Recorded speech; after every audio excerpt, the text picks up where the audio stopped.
Police প্রশাসন কোনো দলের নয়। বিধিবদ্ধ আইন অনুযায়ী পুলিশ প্রশাসন পরিচালিত হবে। দেশের আইন শৃঙ্খলা পরিস্থিতির উন্নয়ন এবং জানমালের নিরাপত্তা বজায় রাখা বর্তমান সরকারের সর্বোচ্চ অগ্রাধিকার। ফ্যাসিবাদী সরকার নিজেদের হীন দলীয় স্বার্থে পুলিশ বাহিনীকে জনগণের মুখোমুখি দাঁড় করিয়েছিল। সেই অন্ধকার সময় পেরিয়ে এখন সময় এসেছে নতুনভাবে এগিয়ে যাবার। আমি মনে করি জনগণের বিশ্বাস অর্জন এবং সেই বিশ্বাস বজায় রাখাই পুলিশের সামনে বর্তমান বড় একটি চ্যালেঞ্জ। পুলিশের কাজ একটি, দুষ্টের দমন আর শিষ্টের লালন।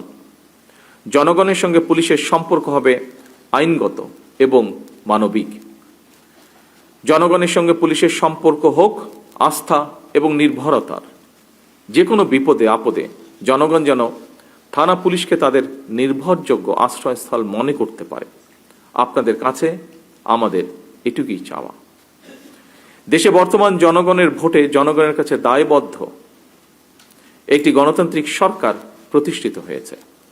এই সরকারের কাছে জনপ্রত্যাশা, যা অন্যান্য বক্তা উল্লেখ করেছেন তাদের বক্তব্যে, জনগণের প্রত্যাশা অনেক বেশি।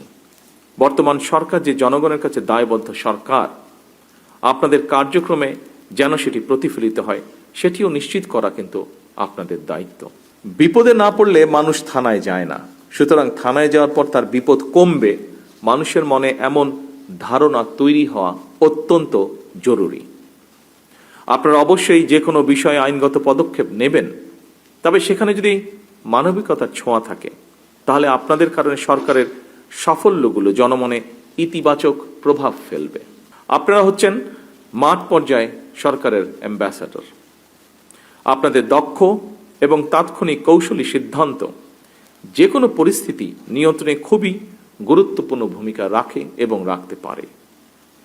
আপনারা কেবল আইন প্রয়োগ করেই বাহিনীর সদস্যই নন, আপনারাই হচ্ছেন রাষ্ট্রে আইন শৃঙ্খলা রক্ষা, জনগণের নিরাপত্তার নিশ্চয়তা এবং ন্যায় বিচার প্রদানের প্রথম দ্বার।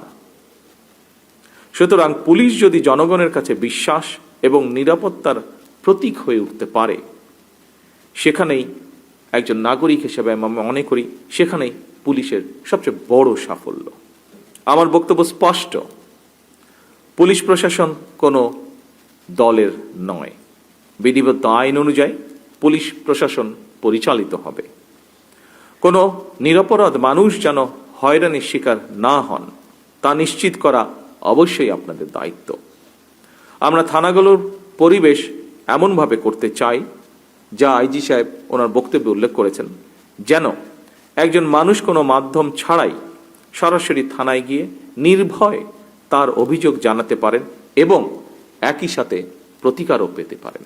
আইনের কঠোর প্রয়োগের মাধ্যমে মাদক সরবরাহকারী এবং মাদকের উৎসমূল টার্গেট করে মাদক নিয়ন্ত্রণে পুলিশকে কার্যক্রম চালানো জরুরি। মাদক, সন্ত্রাস ও দুর্নীতির বিরুদ্ধে আমাদের সরকারের অবস্থান পরিষ্কার। আমরা এ সকলের সাথে কম্প্রোমাইজ করতে চাই না। সাইবার ক্রাইম নিয়ন্ত্রণ, আর্থিক জালিয়াতি প্রতিরোধ, সন্ত্রাসবাদ ও আন্তর্দেশীয় অপরাধ মোকাবেলায় উন্নত প্রযুক্তির ব্যবহার, ডিজিটাল ও ফরেনসিক সুবিধা এবং আন্তর্জাতিক মানের প্রশিক্ষণ নিশ্চিত করা সহ এসব বিষয়গুলোকে আরও কার্যকর করতে সরকার পর্যায়ক্রমিকভাবে পদক্ষেপ গ্রহণ করছে। গুম, অপহরণ কিংবা বিচার বহির্ভূত কর্মকাণ্ড কোনোভাবেই এই সরকারের পক্ষে গ্রহণ করা সম্ভব নয়। বদলি, পদোন্নতি কিংবা পুলিশে নিয়োগ, এসব ক্ষেত্রে মেধা, যোগ্যতা, দক্ষতা এবং সততাকেই আমরা প্রাধান্য দিতে চাই।